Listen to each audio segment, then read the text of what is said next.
നമസ്കാരം. ഈ പകലിലെ വാർത്തകളുടെ സമഗ്ര ചിത്രവുമായി പകൽ വാർത്ത ആരംഭിക്കുന്നു. നോക്കാം തലക്കെട്ടുകൾ. കരുവന്നൂരിൽ പ്രധാനമന്ത്രിക്ക് മറുപടിയുമായി മുഖ്യമന്ത്രി.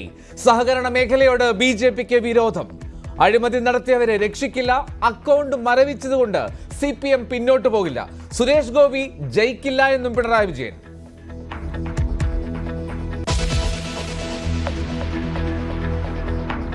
മാസപ്പടി കേസിൽ CMRL MDക്ക് വീണ്ടും ED നോട്ടീസ്. ശശിധരൻ കർത്ത ഇന്ന് ഹാജരാകണമെന്ന ആവശ്യം. CMRL ഉദ്യോഗസ്ഥരുടെ ചോദ്യം ചെയ്യൽ പൂർത്തിയായി. ഒരു ക്രമക്കേടും കണ്ടെത്താൻ കഴിഞ്ഞിട്ടില്ലെന്ന് മുഖ്യമന്ത്രി. ഏത് അന്വേഷണം ഏതാണ് അവർ കണ്ടെത്തിയിട്ടുള്ളത്? ഒരു കമ്പനി മറ്റൊരു കമ്പനിക്ക് നൽകിയ സേവനത്തിൻ്റെ ഭാഗമായി അവരിൽ നിന്ന് ഈടാക്കിയ ഫീസ് അത് രഹസ്യമല്ലല്ലോ, എല്ലാം അക്കൗണ്ട് വഴിയാണല്ലോ.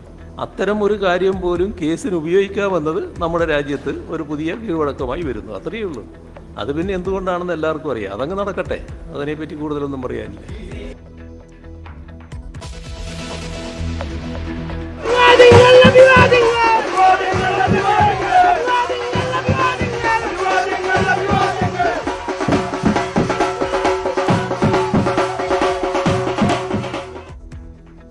പത്താം നാളിൽ കേരളം പോളിംഗ് ബൂത്തിൽ. വയനാട്ടിൽ രാഹുൽ ഗാന്ധി പ്രചാരണം തുടരുന്നു.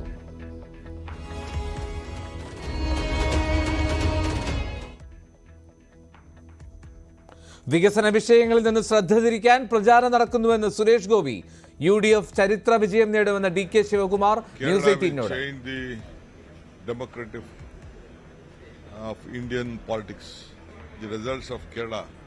will change Indian politics. We love Kerala. We want to destroy Kerala. We want to destroy the harmony of Kerala. That is why he is coming here.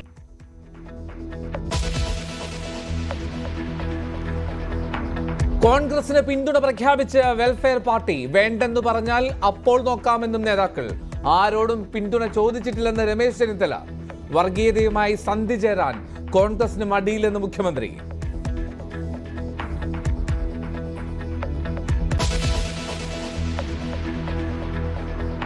ആദ്യഘട്ട വോട്ടെടുപ്പിനായി ഇനി 3 നാൾ. വിധി എഴുതുക 102 മണ്ഡലങ്ങൾ. പരസ്യ പ്രചാരണം നാളെ അവസാനിക്കും. പ്രധാനമന്ത്രി ബീഹാറിൽ.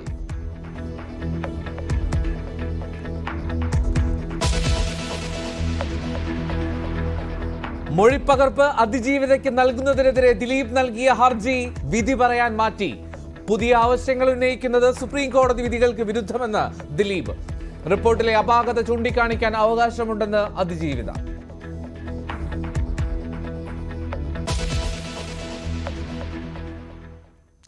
സംഗീതജ്ഞൻ KG ജയൻ അന്തരിച്ചു. അന്ത്യം തൃപ്പൂണിത്തുറയിലെ വീട്ടിൽ. സംസ്കാരം നാളെ. നിലച്ചത് 63 വർഷം നീണ്ട ഗാനസഭയാണ്.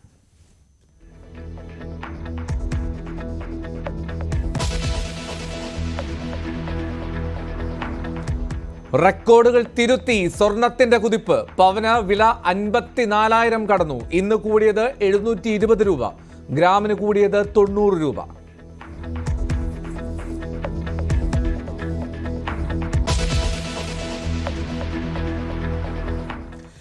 പകൽ വാർത്തയിലേക്ക് വിശദമായി. കരുവന്നൂർ ബാങ്ക് തട്ടിപ്പിൽ പ്രധാനമന്ത്രിയുടെ വിമർശനങ്ങൾക്ക് മറുപടിയുമായി മുഖ്യമന്ത്രി. 117 കോടി രൂപയുടെ നിക്ഷേപം തിരിച്ചു കൊടുത്തതായും നിക്ഷേപകർക്ക് ആശങ്ക വേണ്ട എന്ന് മുഖ്യമന്ത്രി പറഞ്ഞു. ചിലർ തെറ്റായ വഴി സ്വീകരിച്ചു, അവരോട് വിട്ടുവീഴ്ചയില്ല എന്ന് വ്യക്തമാക്കിയ മുഖ്യമന്ത്രി കരുവന്നൂർ വിഷയത്തിൽ കേരളത്തെ തകർക്കലാണ് BJPയുടെ ലക്ഷ്യമെന്നും വിമർശിച്ചു. VV അരുണിന്റെ റിപ്പോർട്ടിലേക്ക്. ലോക്സഭാ തെരഞ്ഞെടുപ്പിന് ദിവസങ്ങൾ മാത്രം അവശേഷിക്കെ കേരളത്തിലെത്തിയ പ്രധാനമന്ത്രി 2 പ്രധാനപ്പെട്ട അജണ്ടകൾ മുന്നോട്ട് വെച്ചാണ് കേരളത്തിൽ നിന്ന് മടങ്ങിയത്. ഒന്ന്, മുഖ്യമന്ത്രിയും CPM തന്നെയാണ് BJPയുടെ ഏറ്റവും പ്രധാനപ്പെട്ട എതിരാളികൾ എന്ന് പറഞ്ഞുകൊണ്ട് 2 വിഷയങ്ങൾ. അത് ഒന്ന് കരുവന്നൂരാണ്, മറ്റൊന്ന് മുഖ്യമന്ത്രിയുടെ മകൾക്കെതിരെയുള്ള മാസപ്പടി ആരോപണമാണ്. 2 വിഷയത്തിലും കേന്ദ്രവും കേന്ദ്ര അന്വേഷണ ഏജൻസികളും ശക്തമായ നിലപാടുകളിലേക്ക് നീങ്ങുന്നെന്ന സൂചന നൽകിയാണ് പ്രധാനമന്ത്രി ഇന്നലെ കുന്നംകുളത്തും തിരുവനന്തപുരത്ത് കാട്ടാക്കടയിലും പ്രസംഗിച്ചത്. കരുവന്നൂർ മാത്രമല്ല, സഹകരണ മേഖലയിൽ CPM കൊള്ള നടത്തുകയാണ്. പാവപ്പെട്ട ജനങ്ങളുടെ പണം പിടിച്ചുപറിക്കുകയാണ്. അതുകൊണ്ട് തന്നെ അതെല്ലാം കൂടുതൽ അന്വേഷണം ഉണ്ടാകും. മാത്രമല്ല അവിടെ ജനങ്ങളുടെ പിന്തുണ കൂടി തേടിയാണ് മോദി മടങ്ങിയത്. കരുവന്നൂരിൽ പണം നഷ്ടപ്പെട്ട മുഴുവൻ പേർക്കും പണം തിരികെ നൽകാനുള്ള നടപടികൾ ആരംഭിച്ചതായും പ്രധാനമന്ത്രി പറഞ്ഞിരുന്നു. മുഖ്യമന്ത്രിയുടെ മകൾക്കും അദ്ദേഹത്തിനുമെതിരെ അഴിമതി ഉണ്ട് എന്ന് പറഞ്ഞില്ലെങ്കിലും അത്തരം ആരോപണം നിലനിൽക്കുമെന്ന് പറഞ്ഞുകൊണ്ട് നേരിട്ട് മുഖ്യമന്ത്രിയെ കടന്നാക്രമിക്കാൻ കൂടി മോദി ശ്രമിച്ചു. അതിന് മറുപടി പറഞ്ഞുകൊണ്ട് തന്നെയാണ് കരുവന്നൂർ മാസപ്പടി വിഷയത്തിൽ കാര്യമായ മറുപടി പറഞ്ഞെങ്കിലും കരുവന്നൂരിൽ മറുപടി പറഞ്ഞു തന്നെയാണ് മുഖ്യമന്ത്രിയും മുന്നോട്ട് പോകുന്നത്. കരുവന്നൂരിൽ മോദി പറയും പോലെയല്ല ഈ അഴിമതി കണ്ടെത്തിയത് CPM ആണ്.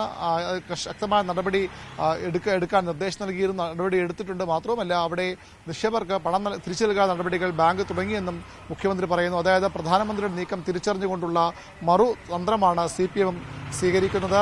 പ്രധാനമന്ത്രി ലക്ഷ്യമിടുന്നത് മുഖ്യമന്ത്രിയും CPM-നെയും ആകുമ്പോൾ അതേ രീതിയിൽ തിരിച്ചടിച്ചുകൊണ്ട് തന്നെ മുന്നോട്ട് പോകാനാണ് CPM തീരുമാനം.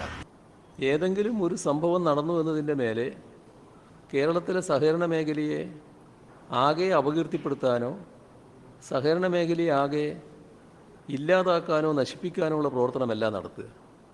കുറ്റം ചെയ്തവർക്കെതിരെ അവർ ചെയ്ത തെറ്റിന് അർഹമായ ശിക്ഷ ലഭിക്കത്തക്ക നടപടികൾ സ്വീകരിക്കും.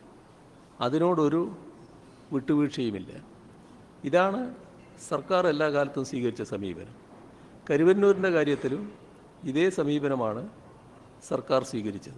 വരും ദിവസങ്ങളിൽ വിരലെണ്ണാവുന്ന ദിവസങ്ങൾ മാത്രമാണ് തെരഞ്ഞെടുപ്പിന് ശേഷിക്കുന്നത്. ആ ദിവസങ്ങളിൽ പ്രധാനപ്പെട്ട രാഷ്ട്രീയ വിഷയമായി കരുവന്നൂറും മാസപ്പടി ആരോപണവും ഉയർന്നു നിൽക്കും. ആ രീതിയിൽ BJP ആക്രമിക്കാൻ വരുമ്പോൾ ശക്തമായ പ്രതിരോധത്തിന് തന്നെയാണ് CPM തയ്യാറെടുക്കുന്നത്. കണക്കുകൾ പറഞ്ഞുകൊണ്ട് പ്രധാനമന്ത്രിയെയും അതുപോലെ BJPയെ നേരിടാൻ CPM-ഉം മുഖ്യമന്ത്രിയും തയ്യാറെടുക്കുന്നു. CPM-ന്റെ അക്കൗണ്ട് മരവിപ്പിച്ചാൽ ഇവിടെ സുരേഷ് ഗോപിക്ക് വല്ല രക്ഷയും കിട്ടുമെന്നുള്ളൊരു ആലോചന സ്വാഭാവികമായിട്ട് BJPക്ക് ഉണ്ടാകാം.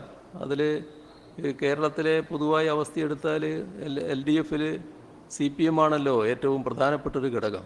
തൃശ്ശൂരിലും അത് തന്നെയാണെന്ന് എല്ലാവർക്കും അറിയാം. അപ്പോൾ തൃശ്ശൂർ ജില്ലാ കമ്മിറ്റിയുടെ അക്കൗണ്ട് ഫ്രീസ് ചെയ്തത് സുരേഷ് ഗോപിയെ രക്ഷിക്കാനാണെങ്കിൽ ആ രക്ഷ കിട്ടാൻ പോകുന്നില്ല. ഉറപ്പായി സുരേഷ് ഗോപി നമ്മുടെ ഈ മണ്ഡലത്തിൽ പരാജയപ്പെടുന്ന അവസ്ഥയിലേക്ക് എത്തുമെന്നത് ആർക്കും സംശയമില്ലാത്ത കാര്യമാണ്. അപ്പോൾ ഇതുകൊണ്ടൊന്നും അദ്ദേഹത്തെ രക്ഷിക്കാൻ EDക്കോ BJPക്കോ കഴിയില്ല. എന്തുകൊണ്ട് BJP സംസ്ഥാനത്തെ മുഖ്യമന്ത്രിക്കെതിരെ അല്ലെങ്കിൽ CPM-ന്റെ നടപടിയെടുക്കുമെന്ന് ചോദിച്ച രാഹുൽ ഗാന്ധി ഉൾപ്പെടെയുള്ള കോൺഗ്രസ് നേതാക്കൾക്കുള്ള മറുപടിയായി കൂടി മാറുകയാണ് മുഖ്യമന്ത്രിയും പ്രധാനമന്ത്രിയും തമ്മിലുള്ള ഈ പോര്.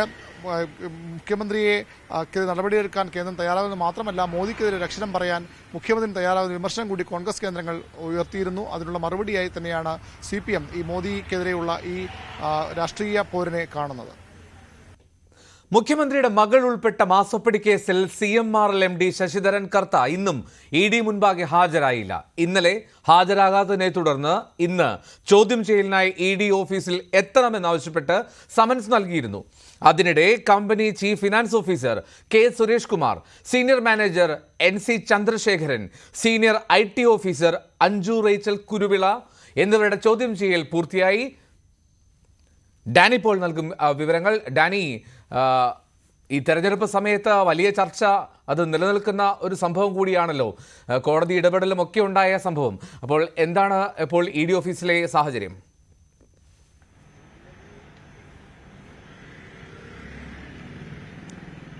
എൽദോ, ഈ ദിവസങ്ങളിലെ ചോദ്യം ചെയ്യൽ പൂർത്തിയായിരിക്കുന്നു. ഇന്നലെയാണ് ഈ CMRL ഉദ്യോഗസ്ഥരോട് ഹാജരാകാൻ ആവശ്യപ്പെട്ടിരുന്നത്. ഇവർ 3 പേരും ഹാജരായി.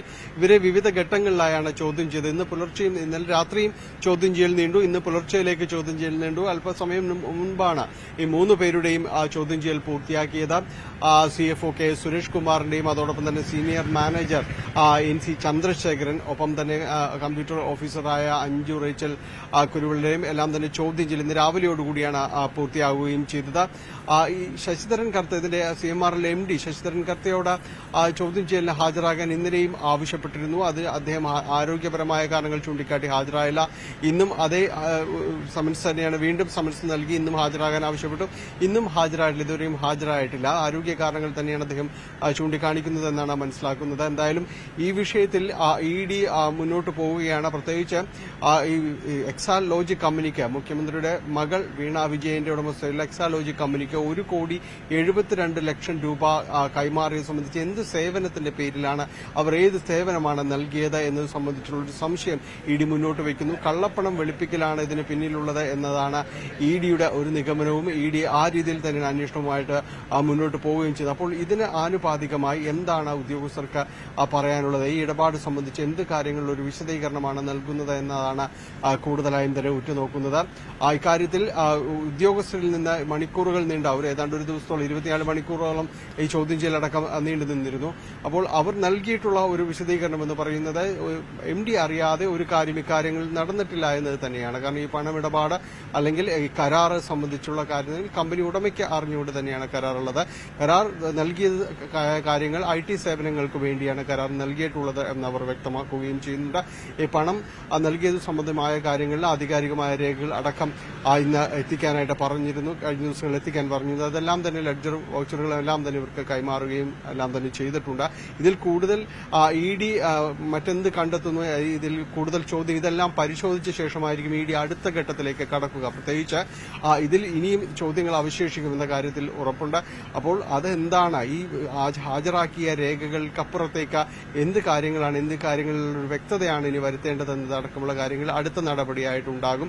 ഇതിനുശേഷം മാത്രമായിരിക്കും എക്സാലോജിക്കിലേക്ക് വീണ വിജയൻ അടക്കം നോട്ടീസ് നൽകുന്ന കാര്യത്തിലടക്കമുള്ള കാര്യങ്ങളിലേക്ക് തീരുമാനമുണ്ടാകുക. എന്തായാലും ഇന്ന് ഈ അന്വേഷണം അപ്പോൾ 3 CMRL ഉദ്യോഗസ്ഥരെ ചോദ്യം ചെയ്യൽ പൂർത്തിയാക്കി അവരെ ഈ ഘട്ടത്തിലെ ചോദ്യം ചെയ്യൽ പൂർത്തിയാക്കിയിരിക്കുന്നു. CMRL MD ശശിധരൻ കർത്ത ഇതുവരെയും സംബന്ധിച്ചതോടെ പ്രതികരിച്ചിട്ടില്ല. ഇന്നും ഇതുവരെയും ഈ സമയം വരെയും ഹാജരായിട്ടുമില്ല.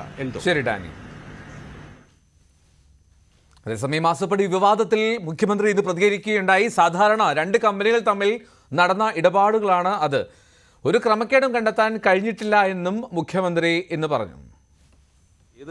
ഏതാണ് അവർ കണ്ടെത്തിയിട്ടുള്ളത്? ഒരു കമ്പനി മറ്റൊരു കമ്പനിക്ക് നൽകിയ സേവനത്തിൻ്റെ ഭാഗമായി അവരിൽ നിന്ന് ഈടാക്കിയ ഫീസ് അത് രഹസ്യമല്ലല്ലോ, എല്ലാം അക്കൗണ്ട് വഴിയാണല്ലോ. എല്ലാം സാധാരണഗതിയിൽ കൊടുക്കുന്ന റിപ്പോർട്ടുകളിൽ ഇൻകം ടാക്സിൻ്റെ സ്റ്റേറ്റ്മെൻറ്റുകളിൽ ആ ഭാഗമടക്കം ഉള്ളതാണല്ലോ. അതിലെന്താണ് വ്യത്യസ്തയുള്ളത്? അത്തരം ഒരു കാര്യം പോലും കേസിന് ഉപയോഗിക്കാമെന്നത് നമ്മുടെ രാജ്യത്ത് ഒരു പുതിയ കീഴ്വഴക്കമായി വരുന്നു. അത്രയേ ഉള്ളൂ. അത് പിന്നെ എന്തുകൊണ്ടാണെന്ന് എല്ലാവർക്കും അറിയാം. അതങ്ങ് നടക്കട്ടെ, അതിനെപ്പറ്റി കൂടുതലൊന്നും പറയാനില്ല. നടിയെ ആക്രമിച്ച കേസിൽ വസ്തുതാന്വേഷണ റിപ്പോർട്ടിന്റെ മൊഴിപ്പകർപ്പ് അതിജീവിതയ്ക്ക് നൽകുന്നതിനെതിരെ ദിലീപ് നൽകിയ ഹർജി ഹൈക്കോടതി ഡിവിഷൻ ബെഞ്ച് അത് വിധി പറയാൻ മാറ്റി. തീർപ്പാക്കിയ ഹർജിയിൽ പുതിയ ആവശ്യങ്ങൾ ഉന്നയിക്കുന്നത് സുപ്രീം കോടതി വിധികൾക്ക് വിരുദ്ധമാണ് എന്നാണ് ദിലീപിന്റെ വാദം. ദിലീപിന് ഹർജിയെ എതിർക്കാൻ അവകാശമില്ല എന്നും അന്വേഷണ റിപ്പോർട്ടിലെ അപാകത ചൂണ്ടിക്കാണിക്കാൻ അവകാശമുണ്ട് എന്നും അതിജീവിത കോടതിയെ അറിയിച്ചു. ആജ്ഞ രവീന്ദ്രൻ വിവരങ്ങൾ നൽകും. ആജ്ഞ, അതിജീവിതയുടെയും ദിലീപിന്റെയും വാദങ്ങൾ എന്തൊക്കെയായിരുന്നു കോടതിയിൽ?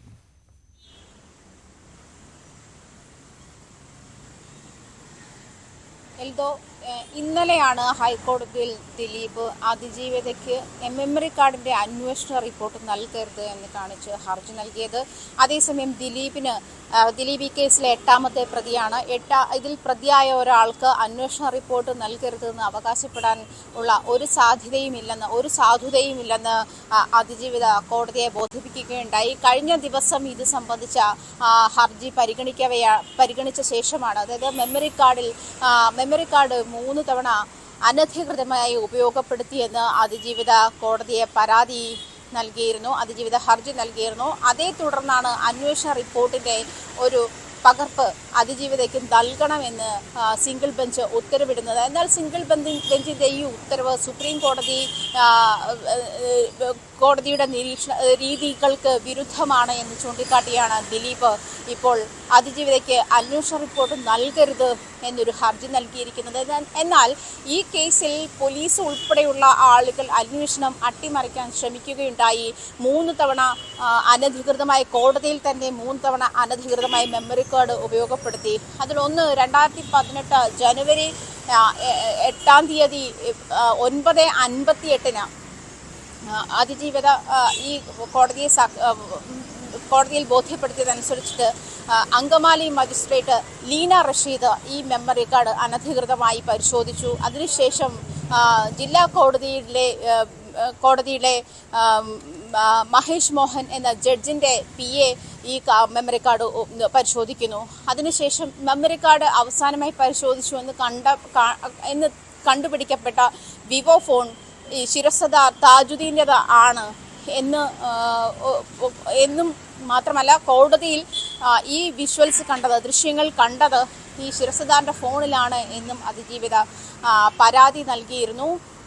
ഇത്തരം ജസ്റ്റിസ് ഹണിയം വർഗീസ് ആയിരുന്നു ഈ കേസ് അപ്പോൾ അന്വേഷിച്ചിരുന്നത്. ഇത്തരം കാര്യങ്ങളൊക്കെ ചൂണ്ടിക്കാട്ടി IG റാങ്കിലുള്ള ആൾ ഹൈക്കോടതിയുടെ മേൽനോട്ടത്തിൽ ഈ കേസ് അന്വേഷിക്കണം.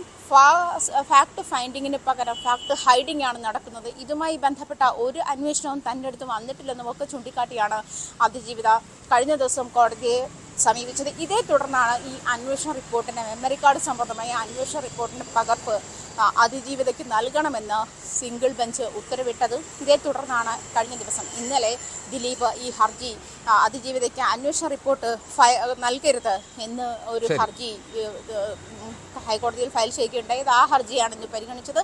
അത് 30-ാം തീയതിക്കാണ് വിധി പറയാൻ മാറ്റിയിട്ടുള്ളത്.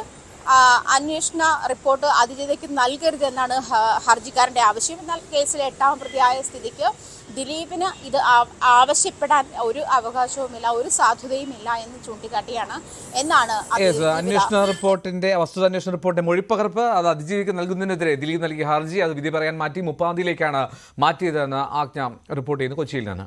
ഇനി പോകുന്നു തെരഞ്ഞെടുപ്പ് വാർത്തകളിലേക്ക്.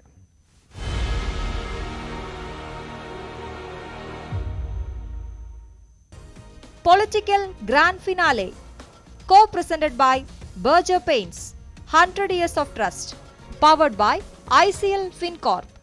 ICL FinCorp, the intelligent choice.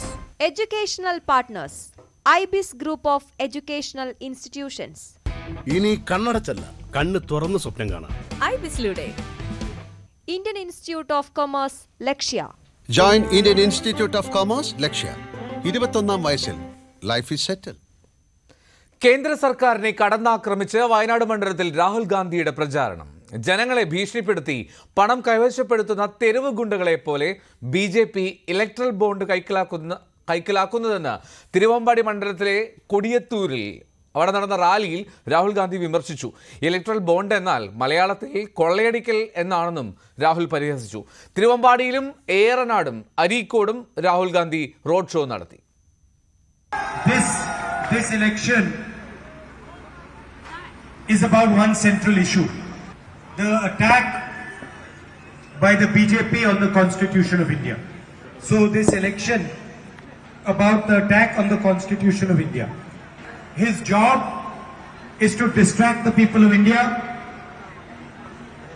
and create hatred and anger within the people of India. Wherever he goes, he makes some comment or the other to disturb the peace and tranquility. But if you saw his interview yesterday, he spent a lot of time explaining the electoral bond scheme. I can explain the electoral bond scheme much easier. I don't need 1 hour to explain it. The electoral bond scheme is doing at an international level. They will send CBI, ED, income tax to some businessman. When that businessman pays some money to the BJP, the CBI, ED case will be closed. CBI Anumod ചേരുന്ന വിവരങ്ങളുമായി. അനുമോദ്, വളരെ സരസമായിട്ടാണ് കൊള്ളയടിക്കൽ എന്നുള്ള കാര്യങ്ങളൊക്കെ അവതരിപ്പിച്ച് കൊടിയത്തൂരിൽ വലിയ കയ്യടി വാങ്ങിയത് രാഹുലിന്റെ റോഡ് ഷോ. അതിനി അടുത്ത ഘട്ടം എപ്പോഴാണ്? ഇനി എന്തൊക്കെയാണ് പരിപാടികൾ?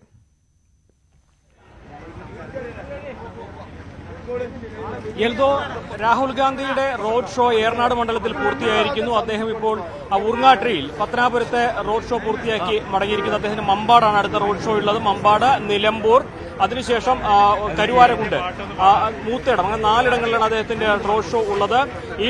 ഇന്നത്തെ പ്രധാനപ്പെട്ട അദ്ദേഹത്തിന്റെ പ്രസംഗം പ്രധാനമന്ത്രിയെ കേന്ദ്രീകരിച്ച് തന്നെയായിരുന്നു. കഴിഞ്ഞ ദിവസം പ്രധാനമന്ത്രി നൽകിയ അഭിമുഖത്തെ കേന്ദ്രീകരിച്ചായിരുന്നു. ഇലക്ട്രൽ ബോണ്ട് ഒരു വലിയ അഴിമതിയാണെന്നും അത് കൊള്ളയടിക്കലാണെന്നും അത് പിടിച്ചുപറിക്കാരൻ എന്ത് ചെയ്യുന്നു അതിന്റെ മറ്റൊരു രൂപമാണ് ഇലക്ട്രൽ ബോണ്ടിലൂടെ കേന്ദ്രം കാണിക്കുന്നത് എന്നാണ് രാഹുൽ ഗാന്ധിയുടെ പ്രധാനപ്പെട്ട വിമർശനം.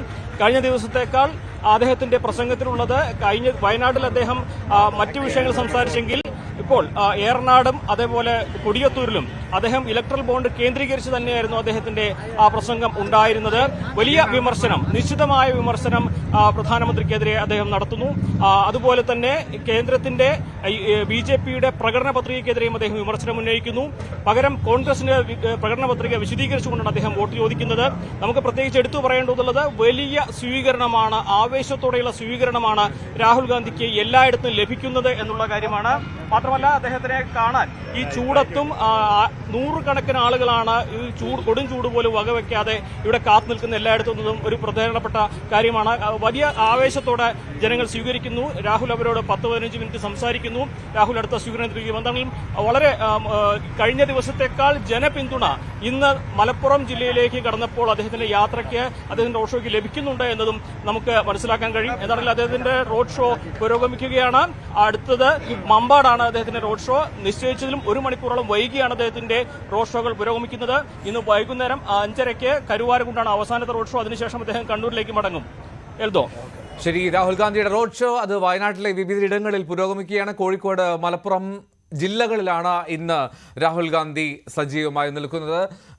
കൂടുതലും പ്രധാനമന്ത്രിക്കെതിരെ രൂക്ഷ വിമർശനം ഉന്നയിച്ച് പ്രധാനമന്ത്രിയുടെ വാക്കുകൾക്ക് മറുപടിയായി എത്തുകയാണ് രാഹുൽ ഈ ദിവസങ്ങളിൽ. പ്രധാനമന്ത്രിയുടെ തുടർച്ചയായ കേരള സന്ദർശനം സംസ്ഥാനത്തെ മതസൗഹാർദ്ദം തകർക്കാനാണെന്ന് കർണാടക ഉപമുഖ്യമന്ത്രി DK ശിവകുമാർ ന്യൂസ് 18നോട്. കേരളത്തിൽ UDF ചരിത്ര വിജയം നേടുമെന്നും DK ശിവകുമാർ പറഞ്ഞു. ശശി തരൂരിന് വോട്ട് തേടി DK ശിവകുമാർ റോഡ് ഷോയും നടത്തി.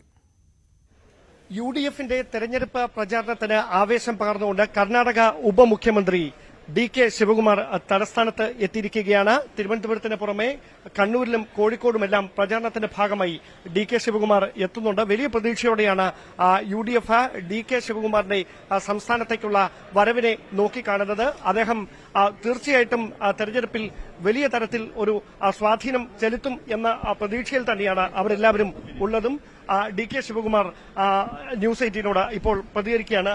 Sir, how is the expectation of Congress in this Lok Sabha election? Kerala is going to create an history. Kerala will change the democratic of Indian politics. How Andhra Pradesh at one point of time gave UP a big strength. The results of Kerala will change Indian politics. Within last 3 months, Prime Minister has visited Kerala for 3 times. Prime Minister spoke. He loved Kerala. He want to destroy Kerala. He want to destroy the harmony of Kerala. That is why he is coming here. Okay. എന്തായാലും ചരിത്രം സൃഷ്ടിക്കുന്ന തെരഞ്ഞെടുപ്പ് വിജയമായിരിക്കും UDFന് കേരളത്തിൽ ഉണ്ടാകുക എന്ന് പ്രഖ്യാപിച്ചുകൊണ്ടാണ് DK Shivakumar തലസ്ഥാനത്ത് എത്തിയിരിക്കുന്നത്. സ്വാഭാവികമാണ് UDFന്റെ തെരഞ്ഞെടുപ്പ് ആവേശത്തിന്, പ്രചാരണത്തിന് ആവേശം വർദ്ധിപ്പിക്കുമെന്ന കാര്യത്തിൽ സംശയമൊന്നും വേണ്ട. ക്യാമറമാൻ C വിനോദിനൊപ്പം ഡാൻ കുര്യൻ, ന്യൂസ് 18. ലോക്സഭാ തെരഞ്ഞെടുപ്പിൽ കോൺഗ്രസിന് പിന്തുണ പ്രഖ്യാപിച്ച് വെൽഫെയർ പാർട്ടി. ഇന്ത്യ മുന്നണി രൂപീകരിച്ചത് കോൺഗ്രസ് ആണെന്നും കൂടുതൽ സീറ്റുള്ള കക്ഷിയായി കോൺഗ്രസ് വരണമെന്നും വെൽഫെയർ പാർട്ടി നേതാക്കൾ പറഞ്ഞു. കോൺഗ്രസ് പിന്തുണ വേണ്ട എന്ന് പറഞ്ഞാൽ അപ്പോൾ നോക്കാം എന്നായിരുന്നു നേതാക്കളുടെ പ്രതികരണം. വെൽഫെയർ പാർട്ടി ഈ തെരഞ്ഞെടുപ്പിൽ അതുകൊണ്ട് തന്നെ UDFനെ പിന്തുണക്കുന്ന നിലപാടാണ് സ്വീകരിക്കാൻ വേണ്ടി തീരുമാനിച്ചിരിക്കുന്നത്. കോൺഗ്രസ് ആണ് ഈ അലയൻസ് രൂപപ്പെടുത്തിയെടുക്കുന്നതിൽ മുഖ്യ പങ്ക് വഹിച്ചത്. 2019 തന്നെ ഞങ്ങൾ സ്വീകരിച്ച നിലപാട് അതായിരുന്നു. BJPക്കെതിരെ കൂടുതൽ സീറ്റുള്ള കക്ഷിയായി കോൺഗ്രസ് വരണം പ്രതിപക്ഷത്തു നിന്ന് എന്ന കാഴ്ചപ്പാടോടെയാണ് അന്ന് പിന്തുണ നൽകിയത്. ഇപ്പോഴും കൂടുതൽ സീറ്റുള്ള കക്ഷിയായി കോൺഗ്രസ് വന്നാലാണ് ഇന്ത്യയിൽ ഒരു പ്രതിപക്ഷ ഭരണം രൂപപ്പെടുത്തിയെടുക്കാൻ സാധിക്കുക. അതുകൊണ്ട് കൂടുതൽ സീറ്റ് ലഭിക്കണം എന്ന തീരുമാനത്തിന്റെ കൂടി അടിസ്ഥാനത്തിലാണ് ഈ പിന്തുണ പ്രഖ്യാപിക്കുന്നത്. വെൽഫെയർ പാർട്ടിയുടെ പിന്തുണയിൽ കൃത്യമായുള്ള പ്രതികരണം കോൺഗ്രസ് നേതൃത്വത്തിൽ നിന്ന് എത്തിയില്ല. എന്നാൽ രമേശ് ചെന്നിത്തല പറഞ്ഞത് കോൺഗ്രസ് ആരോടും പിന്തുണ ചോദിച്ചിട്ടില്ല എന്നുള്ളതായിരുന്നു മറുപടി. ഇനിയും SDPI PDP വോട്ട് വിവാദത്തിൽ മുഖ്യമന്ത്രി പിണറായി വിജയന്റെ പ്രതികരണം ഇന്നുണ്ടായി. വർഗീയ കക്ഷികൾ ഏതെന്ന് CPM നേരത്തെ നിലപാടെടുത്തതാണ്. SDPIയെയും കോൺഗ്രസിനെയും ഒരേ തരത്തിൽ അളക്കേണ്ട എന്ന് മുഖ്യമന്ത്രി പറഞ്ഞു. വർഗീയതയുമായി സന്ധി ചേരാൻ കോൺഗ്രസിന് മടിയില്ല എന്നും മുഖ്യമന്ത്രി വിമർശനം ഉന്നയിച്ചു. വർഗീയ കക്ഷികൾ ഏതൊക്കെയെന്നുള്ളതിൻ്റെ ചർച്ചകളെല്ലാം നമ്മൾ നേരത്തെ നടത്തി വെച്ചതാണല്ലോ. അതിലേക്ക് ഇപ്പോൾ നമുക്ക് നമ്മുടെ സംസ്ഥാനത്ത് ഉയർന്നു വന്ന പ്രശ്നം SDPIയുടെ വോട്ട് UDF കൊടുക്കുന്നു എന്ന് പറഞ്ഞുകൊണ്ടുള്ള ഒരു പ്രഖ്യാപനമായിരുന്നല്ലോ. ആ പ്രഖ്യാപനം കേവലമായ ഒരു പ്രഖ്യാപനമായിരുന്നില്ല എന്നത് വ്യക്തമാണല്ലോ. കാരണം അതിനുശേഷം വ്യക്തതയോടെ KPCC പ്രസിഡന്റ് ഇപ്പോൾ തെരഞ്ഞെടുപ്പ് രംഗത്താണെങ്കിലും അദ്ദേഹം പരസ്യമായി അതിനെ സ്വാഗതം ചെയ്തല്ലോ. അപ്പോൾ നേരത്തെ ഒരു സംസാരവും അതിൻ്റെ ഭാഗമായി ചില നിലപാടുകളും ഉണ്ടായിരുന്നു എന്നാണ് കാണിക്കുന്നത്. SDPI എന്താണ് എന്ന കാര്യത്തിൽ ആർക്കെങ്കിലും സംശയമുണ്ടോ? എന്തേ അങ്ങനെ ഒരു കൂട്ടറുമായിട്ട് ചർച്ച നടത്താനും നല്ല നിലയിൽ നേരത്തെ നിലപാട് സ്വീകരിക്കാനും തയ്യാറായത്? പക്ഷേ നാട്ടിൽ എതിർപ്പ് വന്നപ്പോൾ പിന്നെ അതിൻ്റെ കൂടിയായി. അപ്പോൾ ഞങ്ങൾക്ക് ഇപ്പം നേരത്തെ എടുത്ത നിലപാട് ഉപേക്ഷിക്കുകയാണ് എന്ന് KPCC പ്രസിഡന്റിൻ്റെ ചുമതല വഹിക്കുന്നയാൾ പിന്നീട് പറയുന്നതായിട്ട് കേട്ടു. ഈ നാടകമെല്ലാം നമ്മൾ കണ്ടുകൊണ്ടിരുന്നല്ലേ. ഈ എന്തിനാണ് അങ്ങനെ ഒരു ചർച്ച ആദ്യം നടത്തിയത്? ആ ചർച്ചയുടെ ഭാഗമായി ഒരു തീരുമാനമെടുത്തത്. അപ്പോൾ വർഗീയതയുമായി സമരസപ്പെട്ടു പോകുന്നതിന് ഒരു ഘട്ടത്തിലും കോൺഗ്രസ് മടി കാണിക്കാറില്ല. തങ്ങൾക്ക് 4 വോട്ട് കിട്ടുന്ന പ്രശ്നം വരുമ്പോൾ എപ്പോഴും ഇങ്ങനെയുള്ള നിലപാടാണ് അവർ സ്വീകരിച്ചു പോകാറ്. അതാണ് ഇവിടെ ഉണ്ടായിട്ടുള്ളത് എന്നാണ് നാം കാണേണ്ടത്. അതും PDPയും ഒരേപോലെ എന്ന നിലക്ക് എടുത്തു പോകേണ്ടതില്ല. PDP കഴിഞ്ഞ കുറേ തെരഞ്ഞെടുപ്പുകളിൽ അവർ നിലപാടുകൾ എടുക്കുന്നുണ്ട്, നിലപാടുകൾ പരസ്യമായിട്ട് പ്രഖ്യാപിച്ചിട്ടുണ്ട്, അതിനനുസരിച്ച് നിലപാടുകൾ എടുത്തു പോകാറുമുണ്ട്. കൊടി വിവാദം UDFന്റെ തെരഞ്ഞെടുപ്പ് പ്രചാരണത്തെ ബാധിച്ചിട്ടില്ല എന്ന് മുസ്ലിം ലീഗ് സംസ്ഥാന അധ്യക്ഷൻ പാണക്കാട് സാദിഖ് അലി ശിഹാബ് തങ്ങൾ. പ്രവർത്തകർക്കിടയിൽ ആശയക്കുഴപ്പം സൃഷ്ടിക്കുന്നതിനുള്ള കുപ്രചാരണം മാത്രമാണത്. മലബാറിൽ UDF വലിയ മുന്നേറ്റമുണ്ടാക്കുമെന്നും സാദിഖ് അലി ശിഹാബ് തങ്ങൾ ന്യൂസ് 18 പറഞ്ഞു. ശശി തരൂരിന്റെ തെരഞ്ഞെടുപ്പ് പ്രചാരണത്തിന്റെ ഭാഗമായി മുസ്ലിം ലീഗിന്റെ സംസ്ഥാന അധ്യക്ഷൻ സാദിഖ് അലി ശിഹാബ് തങ്ങൾ റോഡ് ഷോയിൽ പങ്കെടുത്തുകൊണ്ടിരിക്കുകയാണ്. അദ്ദേഹം നമ്മളോടൊപ്പം ചേരുന്നു. വലിയ തരത്തിലുള്ള തെരഞ്ഞെടുപ്പ് ആവേശമാണ് സംസ്ഥാനത്ത് മുഴുവൻ നടന്നുകൊണ്ടിരിക്കുന്നത്.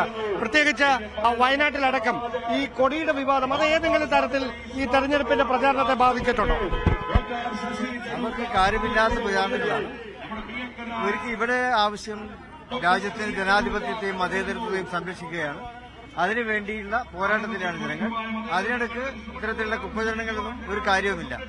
അത് ഒരു തരത്തിലും പ്രവർത്തകർക്കിടയിൽ ആശയക്കുഴപ്പം സൃഷ്ടിച്ചിട്ടില്ല എന്നുള്ള കാര്യം ഉറപ്പാണോ? തീർച്ചയായിട്ടും മുസ്ലിം ലീഗിന്റെ നേതാക്കള്, കോൺഗ്രസിന്റെ നേതാക്കൾ ഇവരെല്ലാം ഒറ്റക്കെട്ടായിട്ട് UDFൽ വിജയത്തിന് വേണ്ടി പ്രവർത്തിച്ചു വരുന്നു. എത്രമാത്രം പ്രതീക്ഷയുണ്ട് മലബാർ മേഖലയിലടക്കം UDFന്റെ പ്രതീക്ഷ എങ്ങനെയാണ്?